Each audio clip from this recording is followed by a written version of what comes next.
আমার একটি প্রশ্ন আছে। আমি শুনেছি যে রমজান মাসে ৩০ দিন জান্নাতের দরজা খোলা থাকে এবং জাহান্নামের দরজা বন্ধ থাকে, কিন্তু সেই ৩০ দিনের রমজানের মধ্যে যদি কোনো হিন্দু মারা যায় তাহলে সে কোথায় যাবে? ভাই সাহেব খুব ভালো এবং সঠিক প্রশ্ন করেছেন। প্রশ্নকে কখনো ভুল বলা উচিত নয়, ভুল বললে তো প্রমাণ করতে হয়।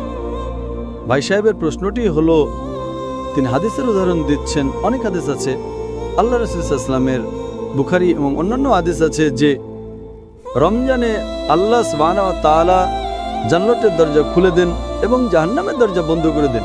ভাই সাহেব আরেকটি হাদিস বলতে ভুলে গেছেন যে শয়তানও বন্দী থাকে। তো তিনটি বিষয় একসাথে, আল্লাহ সুবহানাহু ওয়া তাআলা শয়তানকে বন্দী করেন। তো ভাইয়ের প্রশ্ন হলো, যদি রমজানে ৩০ দিনের মধ্যে কোনো হিন্দু মারা যায় তাহলে সে কোথায় যাবে? অনেকে প্রশ্ন করে, শয়তান শিকলে বাঁধা থাকে, শৃঙ্খলবদ্ধ, কড়া, হাত করা তো বলতে পারবো না, কড়া কড়া শিকলে বাঁধা। শয়তান শিকলে বাঁধা থাকে, তবুও আমরা দেখি গুনাহ হচ্ছে। যদিও রমজানে গুনাহ কম হয়, তবু গুনাহ তো হয়, তাই না? তো শয়তান শিকলে বাঁধা থাকে, তাহলে গুনাহ কেন হয়? এটাও একটা প্রশ্ন কি না? যদি শয়তানকে আল্লাহ তাআলা শিকলে বাঁধা রাখে রমজানে, আমরা দেখি তবু চুরি হয় কি না? কম হয় কিন্তু হয়। তবু লোকেরা মদ্যপান করে, কম পান করে। যখন শয়তান শিকলে বাঁধা, তবে কেন এই ভুল হয়? কিভাবে এই গুনাহ হয়? প্রথম প্রশ্নের উত্তর হলো যে জাহান্নামের দরজা বন্ধ থাকে, জান্নাতের দরজা খোলা থাকে। যদি কোনো হিন্দু রমজান মাসে মারা যায় তাহলে কোথায় যাবে? সে যাবে প্রথমে বারজাখে। কোথায় যাবে? বারজাখ। বারজাখ মানে মধ্যবর্তী সময়। মানুষ মারা যাওয়ার পর সরাসরি জান্নাতে যায় না, সে বারজাখে থাকে। এরপর হাসরের ময়দানে সবাইকে উঠানো হবে, হিসেব নিকাশ হবে। সূরা আল ইমরান অধ্যায় নম্বর ৩ আয়াত নম্বর ১৮৫, চূড়ান্ত প্রতিদান বিচার দিবসে দেওয়া হবে। কুল্লু নাফসিন যায়কাতুল মউত, প্রত্যেক প্রাণী মৃত্যুর স্বাদ গ্রহণ করবে। চূড়ান্ত হিসেব নিকাশ হবে বিচার দিবসে, কিয়ামতের দিন। আর যে ব্যক্তি জাহান্নামের আগুন থেকে বেঁচে যাবে এবং জান্নাতে যাবে, সেই এই দুনিয়াতে সফলতা লাভ করবে। এটি কোরআনের আয়াত। চূড়ান্ত হিসেব নিকাশ কবে হবে? বিচার দিবসে, এখানে নয়। তো রমজানে যদি জাহান্নাম বন্ধ থাকে, সে যাবে বারজাখে। রমজানের পর তো জাহান্নাম খুলবেই, তাই না? রমজানের পর তো দরজা খুলবেই, তাই না? হ্যাঁ, খুলবে। তো যদি সে শিরক করে থাকে, আল্লাহ ও তার রাসূলের কথা না মেনে থাকে, তাহলে সে বারজাখে শাস্তি পাবে। জান্নাতের দরজা খোলা থাকবে, জাহান্নামের দরজাও খুলে যাবে। খুলে গেলে যখন সময় আসবে তখন সে জাহান্নামে যাবে। একদম। এই প্রশ্নটা তো সহজ ছিল। দ্বিতীয় প্রশ্নটি আরো জটিল।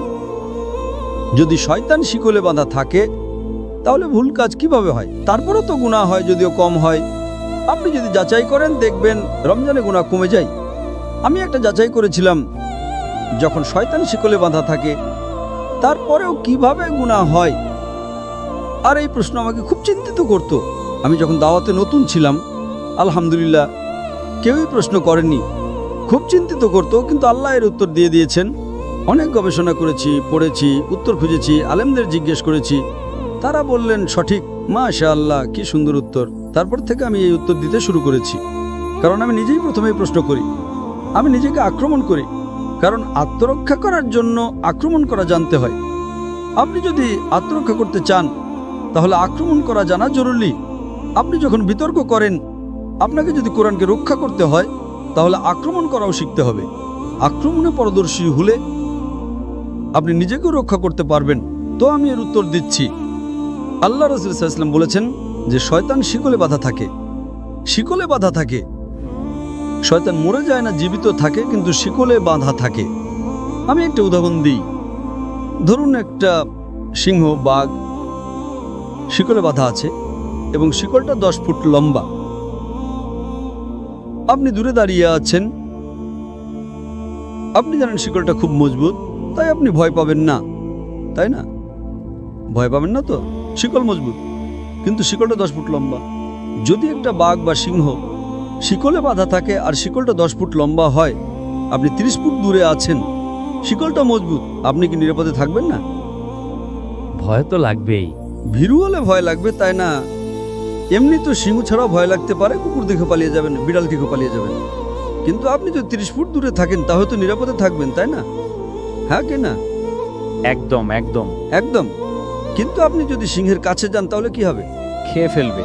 হ্যাঁ, তো আল্লাহ রাসূল সাল্লাল্লাহু আলাইহি ওয়াসাল্লাম যখন বলেন যে রমজানে শয়তান শিকলে বাঁধা থাকে, এর মানে হলো আপনি শয়তানের কাছে যাবেন না। ঠিক। আপনি রমজানে বলবেন না আমি জুয়ার আড্ডায় যাব, রমজান মাস আমি মদের দোকানে যাব, তাহলে দোষটা কার? আপনার। তাই রমজানে শয়তানের শক্তি কমে যায়, কিন্তু শয়তান মরে যায় না। শিকলে বাঁধা থাকে মানে আপনি যদি দূরে থাকেন তবে নিরাপদ, কিন্তু আপনি যদি সিংহের মুখে হাত দেন, সে শিকলে থাকলেও তো আপনাকে খেয়ে ফেলবে, তাই না? একদম। তো রমজানে আপনার জন্য গুনাহ থেকে দূরে থাকা সহজ, কিন্তু অসম্ভব নয়। রমজানে প্রায়শই আমরা আল্লাহর সাহায্য পাই, কিন্তু আপনি যদি বলেন না আমি মদের আড্ডায় যাব, পিকচার দেখব, আমি ব্লু ফিল্ম দেখব, তাহলে তো সমস্যা হবে, তাই না? তো রমজানের শয়তানের প্রভাব কমে যায়, কারণ সে শিকলে বাঁধা থাকে। আপনি তার কাছে গেলে, তার মুখে হাত দিলে সে আপনাকে খেয়ে ফেলবে, তখন আপনি গুনাহ করবেন। তো এটা হলো যুক্তিসঙ্গত উত্তর। সঠিক উত্তর তো আল্লাহই জানেন। এটা একটা যুক্তিসঙ্গত উত্তর, হাদিস ঠিকই আছে, কিন্তু এর মানে হলো আপনাকে আরও বেশি মনোযোগ দিতে হবে এবং রমজানে আল্লাহর ইবাদত করার জন্য আপনার কাছে আরও বেশি সময় আছে। আশা করি উত্তরটা পেয়েছেন।